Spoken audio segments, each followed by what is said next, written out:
All right. Thanks so much for joining us today. My name's Cliff Steinhauer. I'm the Director of Information Security at the National Cybersecurity Alliance. And joining me today is Nicole Tisdale, a very prominent person in cyber careers and in inclusion and getting people talking and thinking about careers in cyber. So that's what we're here to talk about today. Wonderful to see all the people in the chat from all over the country and maybe the world too. So we will get this thing started. So we will start off with some introductions. So again, I'm Cliff. I'm with the National Cybersecurity Alliance. If you're not familiar with the National Cybersecurity Alliance, we're a nonprofit organization. We've been around since 2001. Started Cybersecurity Awareness Month back in 2004, and we've been hosting and presenting our HBCU career program that we have rebranded to the See Yourself in Cyber program to try to include everyone and think about everyone who is looking for careers in cyber. So we've partnered with several universities and schools to bring the idea of cyber career to as many people as possible. A lot of us are aware that there is a great need for people in cyber, good people in cyber, and not just technology people. They can be people from all backgrounds. So we want everybody to think about how you could get involved into this exciting career field. There is so much to do and so much to work on, and there's a lot going on. So we'll talk more about that too here with Nicole. And I did want to quickly just mention that we have a scholarship available. If you're a student interested in cybersecurity, you can apply for our scholarship, which is in partnership with the ISACA Foundation. So ISACA is helping us to administer this scholarship. We bring this back. I think this is our third year doing the scholarship. So there's 11 opportunities there. Some of the requirements are here on the screen. And if you would like to apply, the QR code is right there as well. And I will drop the link in the chat too in a little bit. So definitely check that out if you're interested, if you're a student. And with that, I will get it over for Nicole. So Nicole is the founder and principal of Advocacy Blueprints, which helps take government to make government more accessible to everyone through advocacy, education, training, and strategy development. She boasts an expansive 15 plus year tenure as a national security attorney and a director at the White House National Security Council, the U.S. Congress's House Committee on Homeland Security, and numerous positions in civil society and academia. As the lead for the White House's cybersecurity advocacy efforts in Congress, she led the creation of the billion-dollar cybersecurity grant program and passage of the Cyber Incident Reporting Law, the most significant cybersecurity law created in the past decade. So, Nicole, I'm going to hand it over to you to talk a little bit about what you do, how you got into cyber, and what you think our audience should know about careers in cyber. Thank you so much for being here. Yeah, of course. And thank you so much, Cliff, and everybody over at NCA for having me. You can do that. Sorry. Okay. So I've been a fan and one of the people on the advocacy side of the National Cybersecurity Alliance for my entire career. I don't remember a time where I was working in Congress where I wasn't hearing from NCA, but this program specifically, the See Yourself in Cyber program, is very near and dear to my heart. I was so excited when you all created this program. And since the very beginning, I've showed up online whenever you all asked me to come, but also I've actually been out to schools and talked to students in person. And so for everybody who is listening, kind of my mantra about careers in cyber is I always use the analogy that, the reason kids say they want to be astronauts is because someone told them and showed them that space exists. And I think part of my role as an advocate in cybersecurity is to actually go out, have conversations with people, and talk to them about what it means to have a career in cybersecurity. Because I think for a lot of communities, especially communities who have historically and systematically not had these opportunities, saying you have a job in cybersecurity sounds a little abstract. And so, especially when an attorney shows up who works in public policy, most people are like, wait a minute, you work in cybersecurity, you know how to code. And for folks that are here that have a technical background, I will tell you from the very beginning, I don't have a technical background. And we'll get into that a little bit too. I want people to know multiple opportunities and avenues that are available in this career. Um, in terms of my personal journey into cybersecurity, I started out, again, undergrad. I went to the University of Mississippi. I'm a Mississippi native. You'll hear my accent a little bit as I talk today. I was a political science major with an English minor. I don't think I'm pretty certain I never took any type of national security class. I took a lot of history classes, and we talked a lot about public policy. And I knew from a very young age that I wanted to go into public policy. And very specifically, I wanted to work on federal public policy. After law school, I had an internship that changed my life. I interned for the House Committee on Homeland Security, and that was the first time I think I even heard the word cybersecurity. They had a subcommittee that was working on cybersecurity issues, and what that looked like way back in 2009 when I was an intern is there were a lot of data breaches that were happening. And so the Committee on Homeland Security was meeting with constituents and community members, but also technical experts in cybersecurity to talk about what we could do to prevent these data breaches. Because for a company, a data breach is losing their client information and some of their personal identifiable information. But for the customer, what that means is now being subject to credit scams because someone has your name and your address and your social security number. What it might mean is the denial of a loan or a mortgage that you are trying to get. And so, really, I got to experience not just the technical aspects of what happens with a cyber attack, but also the human impacts of cyber attacks.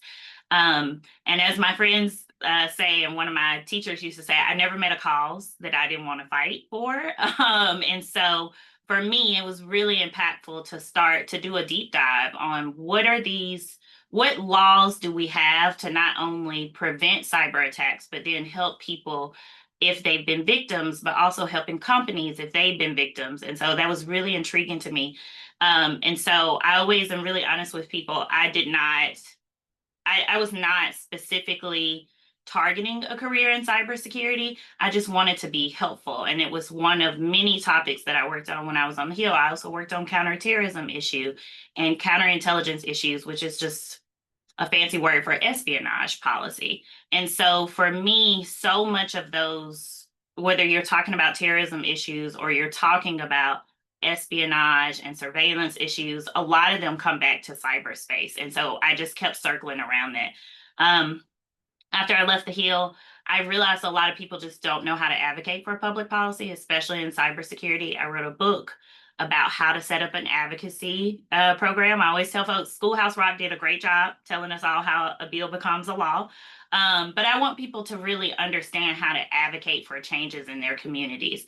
So I did that training for about 2 years, and then I joined the Biden-Harris presidential transition, and I was one of the agency teams in charge of transitioning the Department of Homeland Security, where I worked on the cybersecurity issues for the transition team. After that, I joined the White House National Security Council, where I was director of legislative affairs. And that just means that I was now on the other side, where I was an advocate for the White House in front of Congress on all things cybersecurity. So, as Cliff said, I was able to really work with Congress based off of my relationship and knowledge of how Congress worked, because I've been doing it for 10 years, to really get some significant cybersecurity laws passed that allowed us to get more money to our state and local and our nonprofits that are on the ground that are dealing with these cybersecurity issues every day. But then also on the response side of the house, we've been seeing an increase of attacks from Russia, China, North Korea, and even criminal actors. I was able to get some legislation passed so that we could start to collect the data and really put together the dots with the idea that a school that has a cyber attack should not be responsible for trying to figure out if it was a state or a foreign actor like Russia and what tools that they use. we should be using our federal government resources for those kinds of things. But cyber attacks usually, if the hospital in a town has a cyber attack and then 2 states over a school has a cyber attack, there's no way for them to know that that was the same actor that attacked both of their systems. And so I'm really proud of the work that I was able to do with the White House in a very bipartisan way to get those cybersecurity laws passed. That being said, I know one of the questions, and we'll get into this, Cliff. I know you have a lot of questions, and I will also encourage people to submit questions for the chat. I want this to be very informal. I know people talk at y'all about careers in cybersecurity all the time. And based on your questions, I know there's a lot of frustration and confusion. And so please feel free to submit your questions, and Cliff and I will try to go through as many of them as possible. I know one of the things that usually happens in this webinar is people talk about certifications and what certifications I think are most important. I will tell you all, I don't have any cybersecurity certifications. I have a law degree. That's my cybersecurity certification. And so I don't recommend any specific, and what I always caution people about a lot of these certifications, and I'm working on the policy side too, please make sure before you go and get a lot of certifications, one, they cost a lot of money. Make sure that the job that you want, that is something that is a requirement. I think one of the things that we've been working on the public policy side of the house is what we're starting to see is a lot of these jobs are not job descriptions, they're job wish list. You have someone, I use myself as an example all the time. What I was hired to do at the White House is not what I was doing. Like I was hired to do like maybe 5 very specific things, and I ended up doing about 25 of them. If you had put a requirement of all 25 of those in that job description, I may not have even applied for that job. I may not have even been qualified for that job just based off the wish list of things that people wanted me to do. We're seeing a lot of that in cybersecurity. So as people leave a position, people are part of their exit interview. They're asking people, tell us everything that you were doing. And then somehow the exit interview of everything that you're doing is now a part of the job description. And we're still saying that's an entry level job, but that's everything that I was doing as I'm getting ready to be promoted and leave. That's not what I came in to do and what was required of this job. And so my warning to people when they're talking about certifications, and if you go to my LinkedIn, there's a really good article that I reposted that someone wrote about this. We have to be really careful, especially when we're going into marginalized communities or communities that have historically not had these opportunities, and telling people, oh, you need to get all these certifications, go get this cert, go get that cert. Because what you're doing in a way is promising jobs that you don't know or if that is going to actually be a requirement or if that is going to make them more competitive. Happy to answer more questions about that if people have questions about certifications. I want to take a little bit of time before we get into the questions about what it means to work on public policy in cybersecurity. This might be the first time that someone who works in public policy on cyber has been a part of these webinars. And I will tell you all, now that you're here, nobody can leave after I say this. This is a recruitment webinar. I'm trying to get all of you all to at least think about a career in cybersecurity public policy, because one of the things that when we talk about the shortage, the workforce shortage in cybersecurity, there is a shortage on the technical side of the house, but there is also a really big shortage on the public policy side of the house. When you think about what cybersecurity public policy means in terms of timing, the first president that put the word cybersecurity in part as a part of their national security strategy was President Bill Clinton. And for context, that is 1996. I am older than cybersecurity policy is in the United States. And the United States is far in front of most countries in terms of cybersecurity public policy. You compare that to something similar to maritime security or what we call our seaports and our ocean security. Those laws are older than our country. And so I think one of the problems that we're having in cybersecurity public policy that leads to our shortage in technical workforce, that leads to our shortages in funding, everything is because we don't actually have enough people who are willing to raise their hand and come over to the cybersecurity side of the house and work on these policies. And even in companies and organizations, we see a lot of companies that are struggling to get a workforce at an entry level or an operational level to help on cybersecurity. A lot of times they don't have the strategies in place and the money in place to actually recruit. And the people who are going to be in charge of making those strategies and helping with that alignment at the top need to understand how cyber policy works. So you can't just say we have a shortage of 5,000 people. We just need to go hire people. You got to have a strategy about how you're going to bring those people in. Where are you going to go recruit? Also, is the federal government going to give you funding so that you can so that you can pay more? Everything kind of comes back to or starts with a policy conversation. And so for me, I've decided to stay on the non-technical side of the house, which we got to come up with another way. It doesn't sound fun for me to be like, I'm on the non-technical side of the house. Um, but I tell people, I'm like, we need all of these folks in this industry. And when you think about cybersecurity, you should be thinking about cybersecurity as similar to the movie industry. Yes, there are people who are in front of the camera who are doing the work. There are people behind the camera, but there are also lawyers that are involved. There are people who are writing the scripts. There are people who are marketing the movie. Everything that exists in Hollywood also exists as a career in cybersecurity as well. And so for me, the public policy side of the house is something I really want to encourage people to think about. Also, I know we have some people who are transitioning into careers, but also people who have majors. I know there were a lot of students who signed up. I always tell people if you have an expertise in another field outside of cybersecurity, you are already 10 steps in front of everybody else. If you have a background in healthcare, it is much easier for us to teach you about cyber policy and cyber public policy than it is to teach you about healthcare.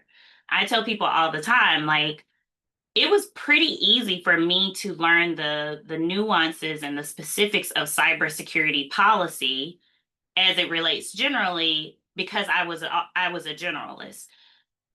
I think I would have struggled much more trying to do the reverse. Like if someone right now was like, Nicole, we want to bring you into healthcare and we want you to be a healthcare public policy person. I think I would really struggle with that. It's not something that I have any experience in, and it's just not my technical area of expertise.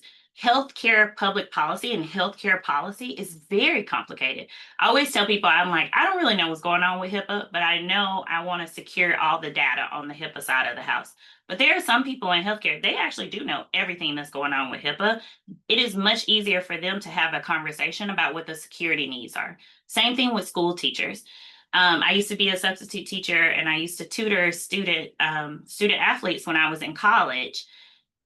Under no circumstances do I have any misgivings about my ability to learn education and education policy. What is much better is to have someone who comes from an education background to teach them the basics of cyber and have them integrate that into the language, the curriculum, the culture that already exists in education. And so I say that to folks who are thinking about this comes up a lot for people who are thinking about a career transition into cyber. I would tell you don't leave the expertise that you have behind because the cyber community doesn't have that. Again, we're talking about 1996 for most of this work that is being done. A lot of the people on the technical and the non-technical side of the house, they really only have a background in cybersecurity. And that's why you're struggling to see some of the cybersecurity jobs and issues be filled in other industries. That's why we're struggling with cybersecurity in healthcare. We're struggling with cybersecurity in education. We're struggling with cybersecurity as it impacts our public utilities like water and energy. If you are already in that space, I would tell you, please bring your expertise to cyber rather than trying to do like a complete 180 where you're like, I'm only going to do cyber. Okay. I think that was like the general overview. Cliff, do you That want to was get, great. okay. Yeah, You no, that get was some awesome. I mean, a questions? couple of things that I could maybe add or ask you some questions about were so on the certification piece, I know that's a big topic for a lot of people.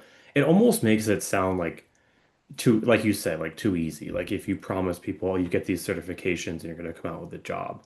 I think it's important to distinguish like these certifications are a product that is sold. and people can go get certifications and pay the certification fee and things, and then they feel like, okay, I've got this piece of paper, now I should be qualified for this role. On the flip side, though, from my experience personally, like I have a couple of certifications that I got, but I got them so that I could learn about cyber, and that was how I learned a broad, foundation of what cyber is, what the what the uh, what the disciplines are, and what the different things you need to know to learn about cyber. So I feel like it can kind of go both ways. But let's say you're in one of these other verticals, healthcare, education, and you're thinking about moving into cyber. How do you learn about cyber so that you can transition over? Who's going to teach you? Is it a where you're, you say you work for a hospital, you're a nurse, or you're an assistant, an admin or something, and so you understand healthcare and the intricacies of that. How do you then move over into cyber if you're in one of those positions? Is it an internal move?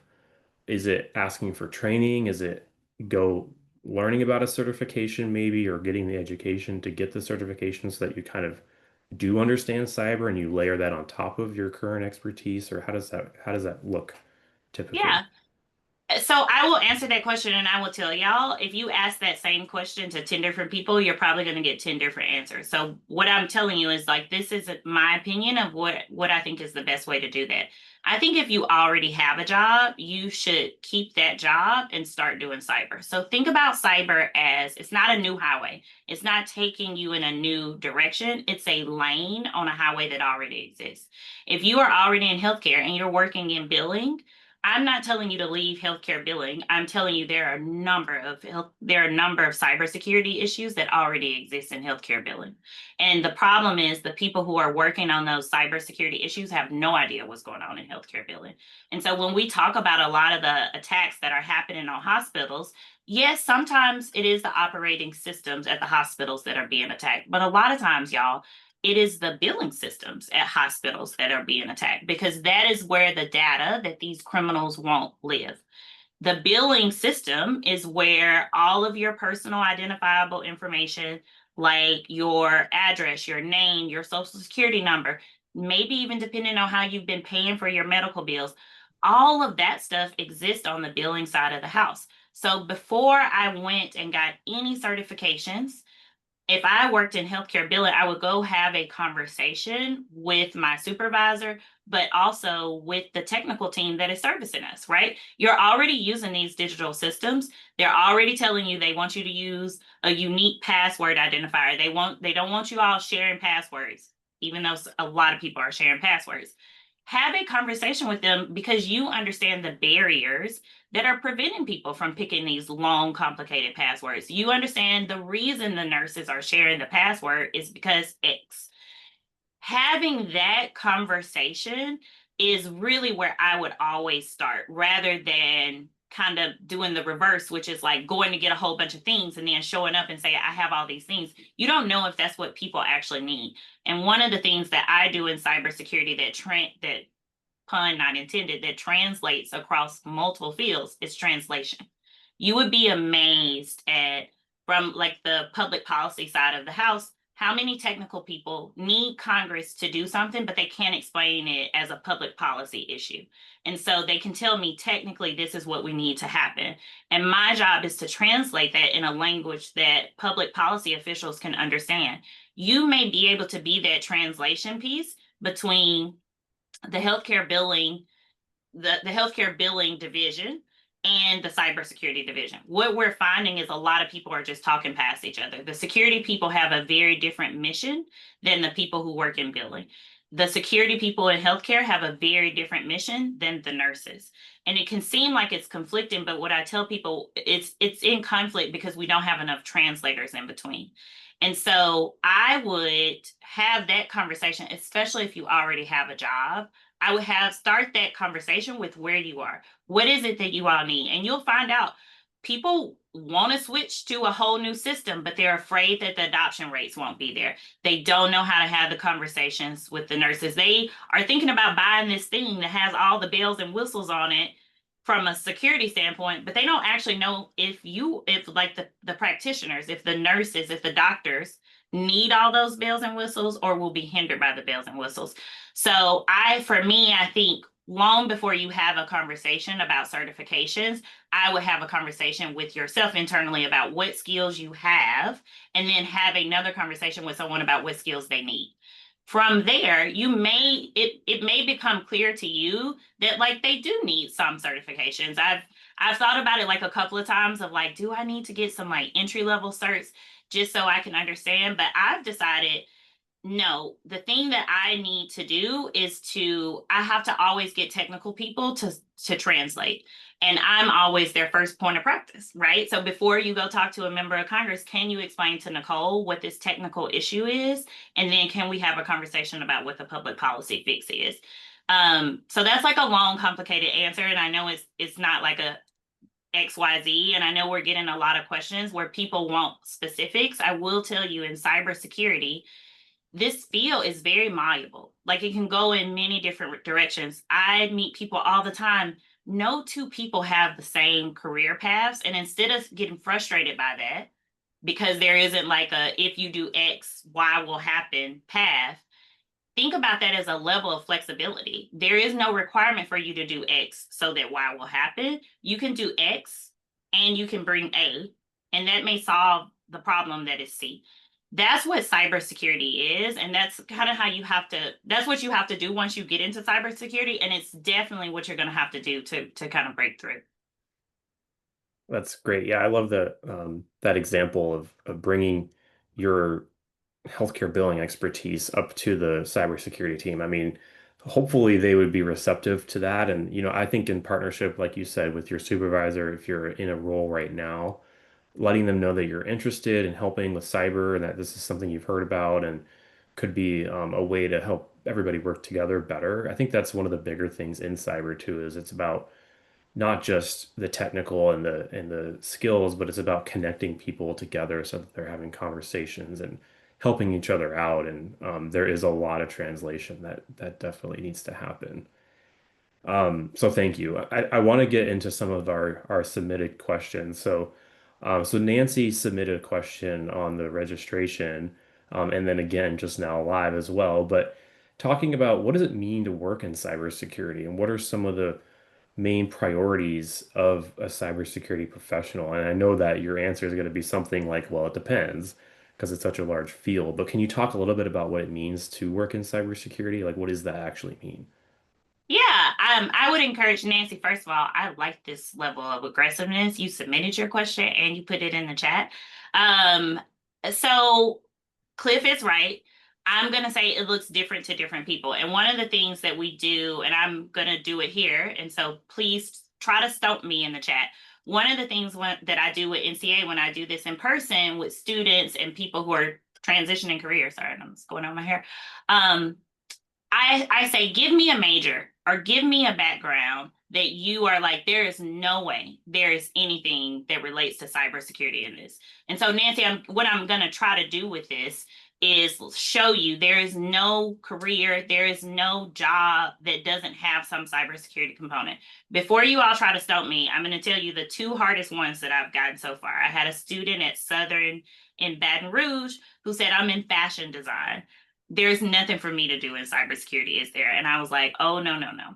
So a lot of data breaches have been happening to companies that sell goods. But she said that she actually is working on the artist side of fashion. So she draws the sketches, and I don't know a lot about fashion, but she explained it to me. So she draws the sketches that a lot of these companies use. And I said, are you all still like, how do you share the sketches? She said, well, most of the time now we're drawing them digitally and you share them digitally. And so we had a whole conversation about how she protects her art. And if she was hired within a company, how she would protect the art. But also what happens if there is a ransomware attack where they lock your designs 2 months before a fashion week or 6 months before a fashion week? And she was like, oh, that would destroy the whole show. And I'm like, so what I would tell you to keep drawing in fashion design, stay in that. but start to think about how do you secure the artwork that people are building their entire spring line, their entire 2026 line on, because I don't need a whole bunch of security people who don't understand what that process looks like, what that timeline looks like, what's a realistic level of security and what's impractical. I need people who are already in that field who are working on it. The other was a student at Bowie State who was focused on early childhood education.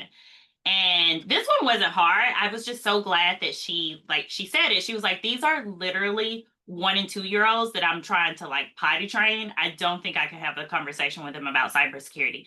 And I told her, I was like, the conversation is not with them about cybersecurity, it's with their parents. So one of the things that we've seen increasing over the years, attacks on daycares and early childhood education centers has gone up tremendously.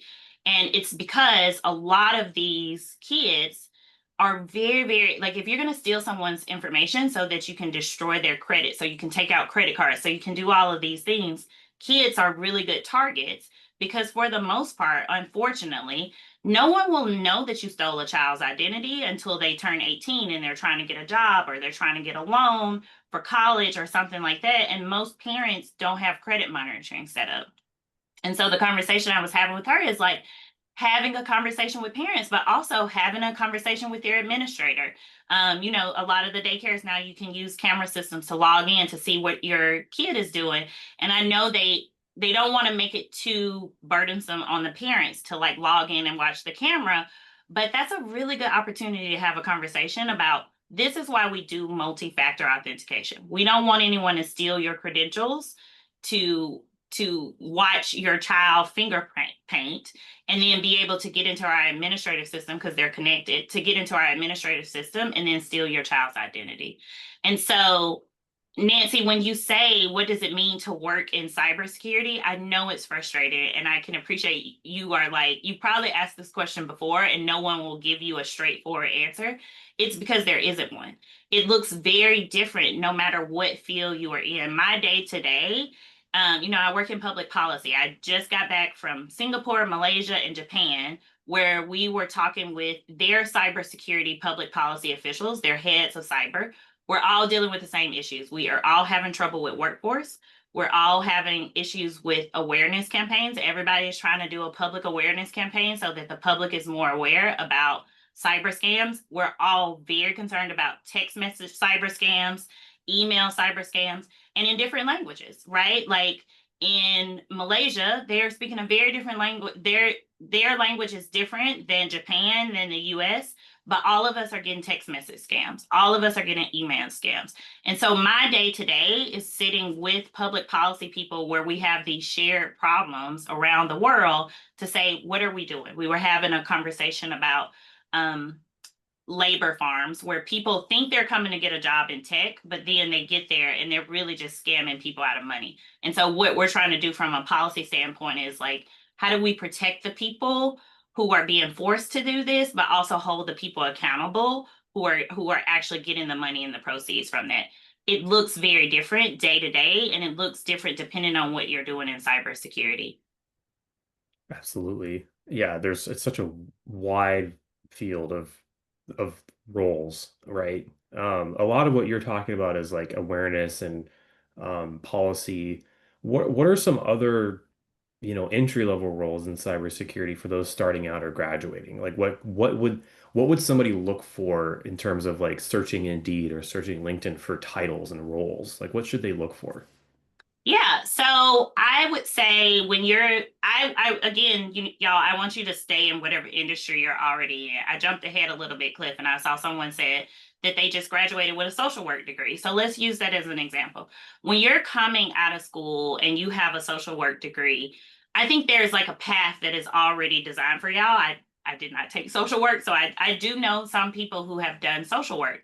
But one of the things that I would think a social worker would be really helpful in, now this is me, a public policy person, we are having so many issues with public assistance programs being scammed. So people are losing their SNAP benefits, not to, they didn't fill out their forms in time, not like people are literally just skimming their card readers and stealing benefits before they can actually spend them to go buy groceries. One of the things that the US Department of Agriculture is trying to do is they can't, for a number of technical reasons, they can't set up two-step authentication because the type of people that are getting SNAP benefits, you don't want to put more pressure on them and you don't want to put more barriers on them. So when we are thinking about SNAP benefits, it's people who are unemployed. It's also victims of natural disasters. It is immigrant communities. And so when you think about, let's use a natural disaster survivor, you've just had the worst day, the worst month, the worst year potentially of your life. And so now you have this resource that is supposed to help you get more food and more nutritional items that you need in your recovery. From a security standpoint, I really do want us to like have to send you a text message to verify that that is Cliff that is trying to use that card at Walmart. It's not some random criminal that's trying to buy like gift cards and do crazy things. But from a social work standpoint, I bet you have a very different reaction to that of like, we cannot make it harder for people. And also, you know, that maybe they don't have access to their cell phone anymore because during the storm, they lost their cell phone and they haven't gotten a replacement. And so they're trying to use a landline. There are things that you will understand and know as a social worker that I just don't have access to. And I don't think like that because I don't come from that field of work. And so when we're saying what would a job like that in cybersecurity look like, it really is like thinking about some of these food and agriculture programs. They have what they call like supplemental nutritional specialists, and they work with social workers to make sure people get access to these programs. You may have to apply for one of those jobs and it says nothing about cybersecurity, and you may have to get in your interview and say very specifically, I am focused on not just making sure people have access to this program, but also making sure that they don't get scammed out of these programs. One of the things that I will tell you all is you're going to have to be active advocates. If you're coming from other fields and you are thinking about going into cybersecurity and not working on technical issues, you're going to have to actively advocate. Like try to get to the interview, apply, let the folks at HR be like, I have no idea why Cliff is applying to this job, but he just graduated with a degree in social work. And so he fits some of these other criteria. In the interview, you're going to have to say what you're interested in. And this is something that we're hearing from employers. I work at a think tank and we focus on cyber workforce issues. A lot of them are saying, we can't write that job description because that job has never needed to exist. But we would love to have someone who could help us and who could come in and do this kind of work. With these jobs in cybersecurity, especially for folks who are trying to transition, and if you have a non-technical background, I know it's frustrating, but the job you want may not exist, but the problem you are trying to solve does exist. And so let's figure out a way to get you in the room so that you can have that conversation. And what we've been able to see with major employers like Target, but also some defense contractors, all these people are like, yeah, you know, so this job where we're doing an intersection of security and what we call public goods and public service didn't exist 2 years ago, but we saw a need. Like Target is a really good example of like, they've always been focused on the security and the technical side of how do we stop scams and fraud. They are now just realizing we also got to have a public awareness campaign. We need someone who can actually talk to the customers to like have a conversation with them about why you should not be buying 10 Target gift cards. There's no situation where you should be buying 10 Target gift cards because you need to send them to someone or you need to pay someone for anything. That's something security can't do, but that is a conversation that a social worker can have. Absolutely. Thank you. Yeah.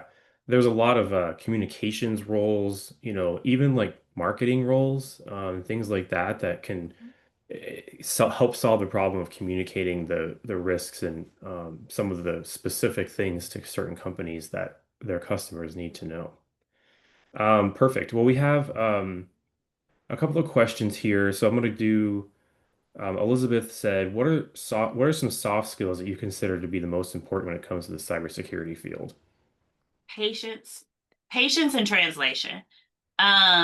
One of the things that I tell folks, even though I don't have a technical background, one of the things that I've started doing is really just When I tell people I work in cybersecurity, most of my friends and family, they immediately hear that I work in tech support, and they're like, "Oh, Nicole works in cyber. Let's like ask her about this text message that we got or something that we got."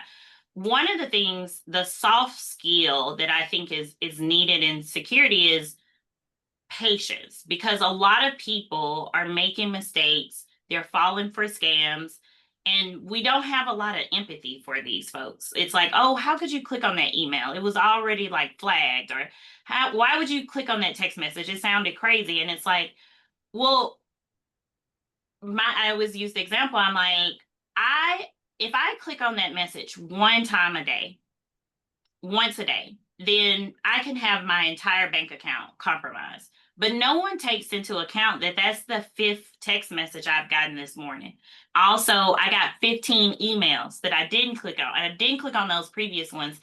And I think on the security side of the house, what the soft skill that a lot of the people who have only had to worry about the security, they don't have the patience and the empathy. And so that's why you have, I think, also this increase of when people are victims to scams. And I'm talking a lot about scams today because that, for most people, that's the thing that they think about when they think about cybersecurity. That's the closest thing to their everyday life. That's why we're now dealing with an issue. Is like people are falling for these scams. They're losing their whole life saving. They're losing a whole month of groceries. They're losing their mortgage payment, and they don't even tell anyone because they're embarrassed. And it's because we have turned cybersecurity into purely a security conversation. We have lost the empathy for the people who are victims. These are criminals who are trying to get you to click on a link 500 times a day. It is more than fair that one day you might accidentally do it. And so the soft skill, I think, is really these like patient listening ears and then problem solving. One of the things that I try to do with folks is like, here is like the basics of cybersecurity. There are three things you can do in cybersecurity that will protect you from 90% of the problems. And the first one is turning on automatic updates. And so when I'm getting my hair done, I talk to my beautician about let's turn on these automatic updates. When I'm getting my nails done, I call it my community cyber program. And it works because after I show people, I'm like, they're like, wait a minute, that's how you turn on the automatic updates. It's so much of the things that we take for granted in cybersecurity, the average person just doesn't know how to do because nobody has like sat down with their phone or sat down with their computer and showed them how to do it. And so for people who are trying to figure out what soft skills you can develop, I always say you can also start to develop your technical skills. So your technical skill is not always going to get the certification first. It's like, can you explain to a 70-year-old and a 7-year-old about why we need to have on automatic updates? Like I tell my godsons, I'm like, we're turning on automatic updates because when we wake up in the morning, we're going to be more secure than when we went to sleep. And it's like an easy where they're just like, it's just magic. I'm like, it's just magic. As long as your phone is charging and you're connected to the Wi-Fi, the security update is going to happen. Same thing with the elders in my family. That is something that CISA, the Department of Homeland Security, cybersecurity agency, y'all, they spend a lot of time just getting people to try to turn on automatic updates. That's a hard skill that I am developing using my soft skills. Like I am patient. I listen. I take the time to do this. And for, I know this was one of the questions too, like for students who are trying to get experience, your experience can be formal experience. But I also know it's really hard for y'all to get formal experience right now. So don't minimize the informal experience that you can get. And then you need to get that into your resume. I had a program where we had a student and during his interview, he was like, well, I don't really have any experience, but I am in charge of the cyber awareness program at my church. And so I was like, tell me more about this. And so he literally spends like 30 minutes after Sunday service just talking to people about the three steps, like turn on automatic updates. He's showing people how to use two-factor authentication. And then he's teaching people, once they get those two down, how to use a password manager. And he's been running this program for 2 years. And he's like, sometimes I have like one or two people stay. If there's something like a scam that has hit the community for the week, I may have like 30 people stay. But I'm just there for 30 minutes to an hour every Sunday after church. And I said, we're going to write this up and get this on your resume. You've launched an awareness and a tech. He's in school working on his technical degree. And I'm like, and I want you to have that technical job, but you already have work experience. We need to put that down. And you are going into communities that are, it is much harder to do an awareness campaign. It is much harder to help them with their technical skills. And so I answered that question with the other one, which is like soft skills, patience, listening, translation. And then that can actually open the door for you to get some of those hard skills because you get to put that stuff in action. That's fantastic. I love the volunteer op opportunity. I've thought about doing that at my church too, and maybe I just need to put my feet on the floor and get that done. Oh my gosh, y'all, you just need to ask people to like make an announcement. Like just be Yeah, like, hey, I'm gonna be here. And if you can't do it every Sunday, don't do it every Sunday. Like if you can do it once a month, just be like, I'm gonna do it once a month. I kid you not. I I my nail techs are not excited that I'm coming to get my nails done. They're like coming to like show me like, oh, this happened. And I promise you all, this is called teaching the teacher and training the trainer. Because I knew once I started talking to these women in my life that they were also going to make sure that their kids had the automatic update set on their phone. I knew that they were going to talk to their parents about it. And so it hasn't been overwhelming. It's literally like every 3 weeks, every 4 weeks, I just answer these questions and I help them out. And if things are more complicated than what I can do, I tell them that. And so if you've been thinking about that, Cliff, but if anybody has been thinking about that, just where you already are, you can already do that and you can get that experience on your resume. And that is significant experience. yeah, absolutely. I think anyone who works in cyber should be an advocate for cyber as well. So you see a ton of people on LinkedIn posting stuff, talk about it, and go into real life and be about it too. All right, let's get through some more of our submitted questions. So we have Linda, a high school teacher, a blessed high school teacher. She has cyber students who want to ask, what advice do you have for teens wanting to go into the field? I mean, we touched on a couple of things here, but what specifically for that age group do you think is helpful? Yeah, I would say one, um, kind of like what the next question is. So there are a lot of free, y'all. I do not want people paying for cyber aptitude tests. There are a lot of free aptitude tests that are online. As a high school teacher, I would tell you don't minimize how impactful it can be to just help them get to those tests. And they'll start seeing and understanding what some of these roles are. And the good thing about the aptitude test is they won't just say you can be like a pen tester. They'll explain to you what a pen tester is. And I think with high school students, the biggest thing for them is like, I feel like when you're in high school, that's like a little too young to like say, I'm going to do X in cybersecurity. I think the biggest thing you can do as a high school teacher is introduce them to the world that exists and all of the jobs. And so, especially if these are students and you're teaching them and they're inclined with numbers, then having a conversation with them and showing them when they get their test results, like going through it, like, oh, these are jobs where you would get to deal with numbers all day, every day. I'm a person where someone like that's how you make me not want a job. I've been like, oh, I don't want to do that. But they're even in government, one of the jobs that it took the Department of Homeland Security a really long time to hire for. When we're talking about all these public awareness campaigns, they needed artists. Because the thing is, you're trying to teach people and reach people everywhere. And I know people just didn't think that the Department of Homeland Security would be hiring artists. But they couldn't find people to help them make graphic novel. They were doing a graphic novel. They couldn't find people that would illustrators. Like they were just struggling. It was on USA Jobs for a really long time. And they wanted to bring someone in because CISA is constantly in the Department of Homeland Security. They're constantly having to do all of this graphic design, all of this illustrator, and they don't always want to contract it out. But they couldn't find people with artistic backgrounds who wanted to come in and do that work. And so I think it's really important as a teacher of you don't have to get them to like a specific job right now, just teaching them the universe of things that are out there and being really clear of like, what is it that you like to do now? Let's reverse engineer this. What are you interested in and what do you like now? And then we can figure out what that would look like in cybersecurity.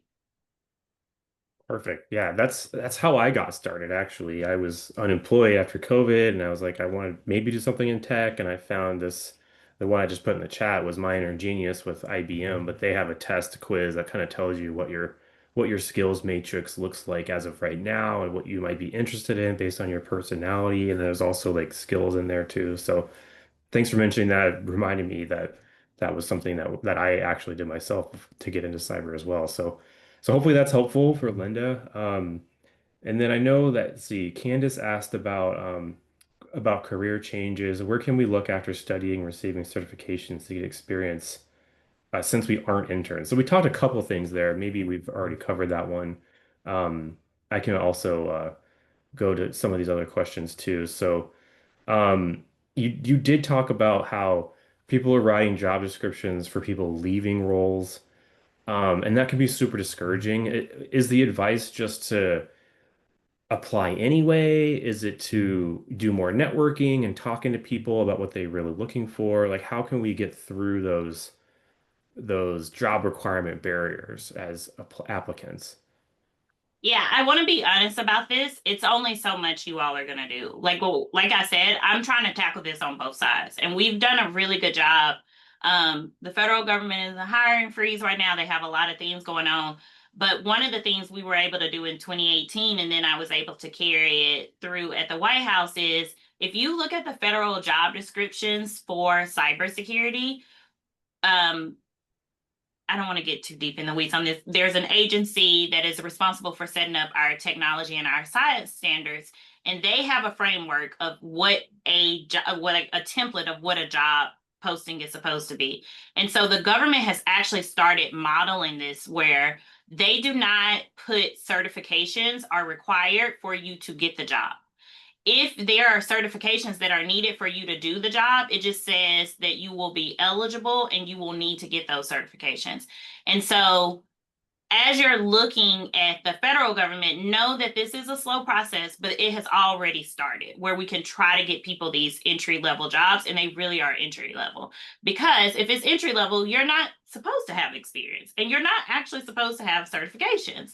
And the thing is, if the government wants this to be an entry level job and they want you to be able to do those things, the government should be paying for it and the government should be giving you that experience. And so we are hopeful, and this is just how good public policy happens.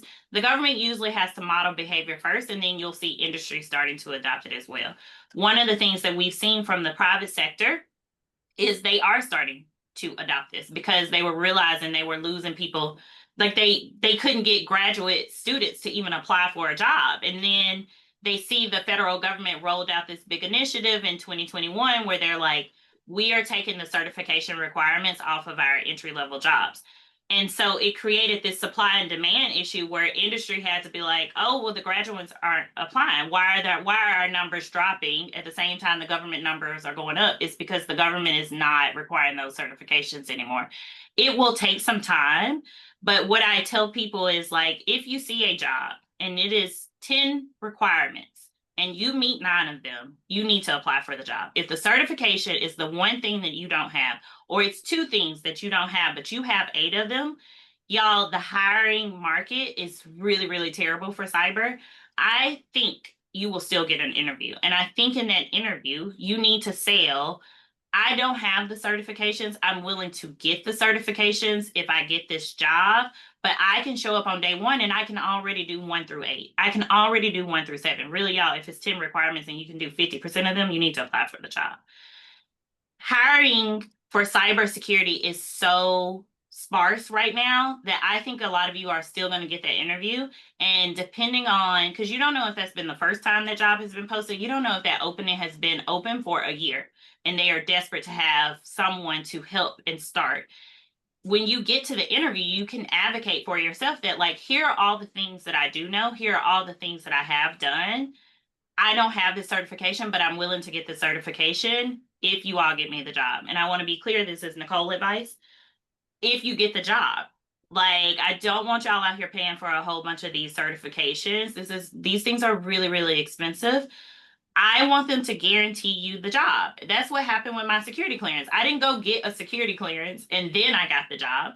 part of the job when I started on the Homeland Security Committee is they wanted me to be able to take classified meetings and do classified work. So when they hired me, 2 months after they hired me, I started the interview process to get my security clearance.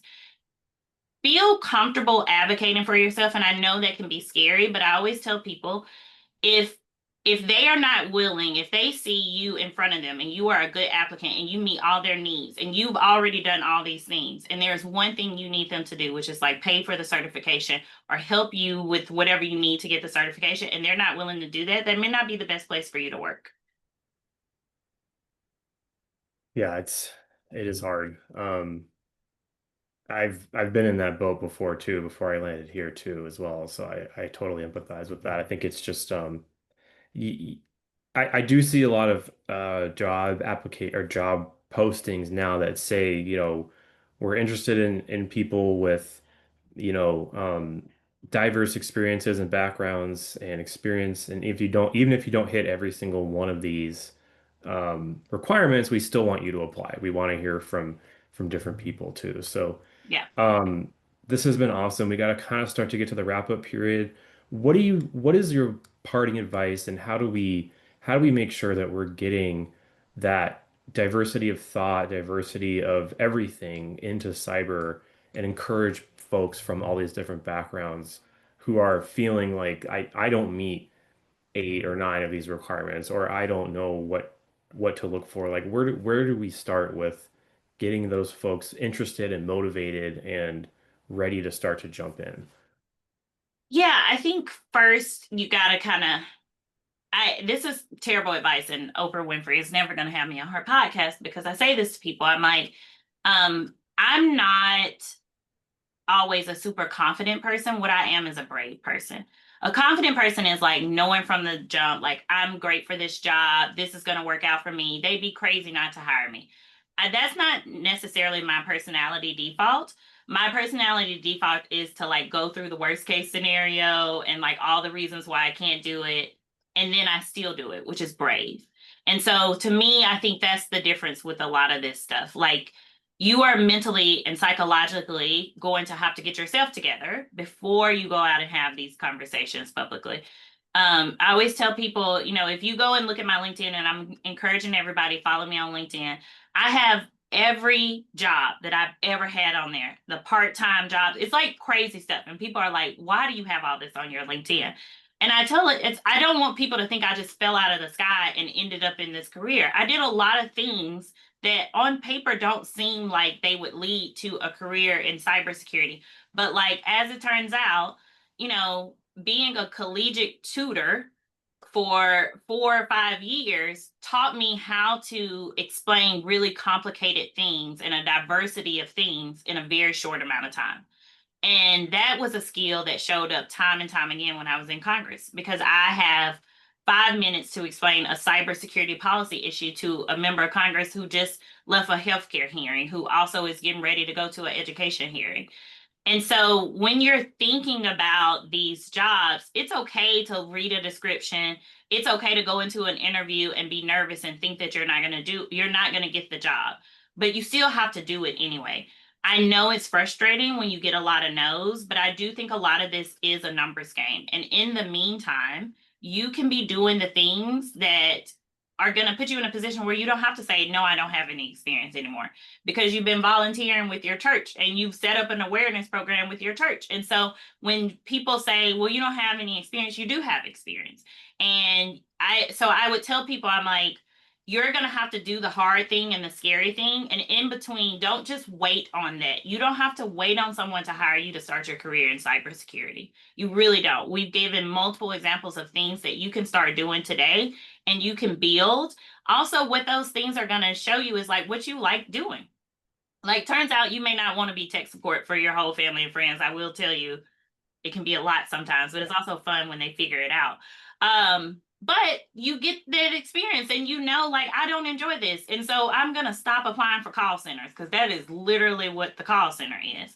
but maybe it is something that you enjoy. And so when you see that there's a job opening for a cyber awareness trainer, that's not a job you would even consider 5 years ago because you were really focused on you want a technical job and you want to do pen testing or you want to write defensive code. But you realize that, like, I actually really do enjoy helping people to learn about this. Or you like the translator role and like really being able to explain. And so I would say while you all are trying to get these formal jobs, where you have time, because these are careers, right? It's just not a job. This is something that you need to enjoy and you need to explore and see what parts of it you enjoy before you get that job. Because what I don't want is you to spend 4 years trying to break into cybersecurity and like you've decided like you this is the job that you have to have, this is the role you have to have, and then you finally get it and it's like I don't enjoy this at all because during that time where you were like so focused on getting the job, you never had an opportunity to just kind of think through and see what it is you do enjoy in cybersecurity and what you don't. Yeah, absolutely. Super good advice, as well as all the other advice you've given us. Thank you so much, Nicole. I really, really appreciate you joining us. The audience, I know, got a lot of information. We will have the recording available.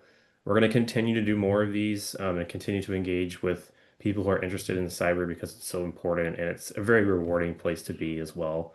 Nothing is better than helping people for one thing and protecting and educating. And there's so many problems to be solved, as you mentioned. So thank you so much.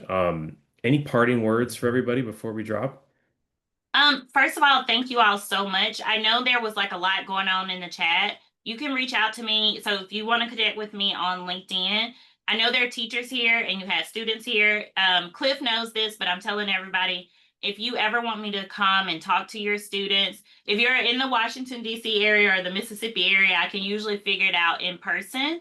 But if not, y'all, I will always hop on a webinar. It is really important for me to make sure that students and career changers, everybody that wants to learn more about these careers has an opportunity. So please connect with me on LinkedIn. I do a lot of writing and talking over there. I also post a lot of the events that I'm participating in. But I think just overall, the message, I hope you feel encouraged from this talk that there is a place, if you want to be in cybersecurity, there is a place for you and you will be in cybersecurity. Please don't get discouraged if you are getting more no's. You really only need that right yes. And think about the no's as like a filtering process, right? And so make sure if this is something that you're passionate about, I promise you there's a place for you. And we can help you get there. That amazing. Thank you so much once again, and thanks everybody for being here. I did drop your LinkedIn link right in the chat there for everybody, so grab that. But thank you again, Nicole. I really appreciate it. Of course. Thank y'all for having me. Thanks. Have a great day, everybody. Bye, y'all.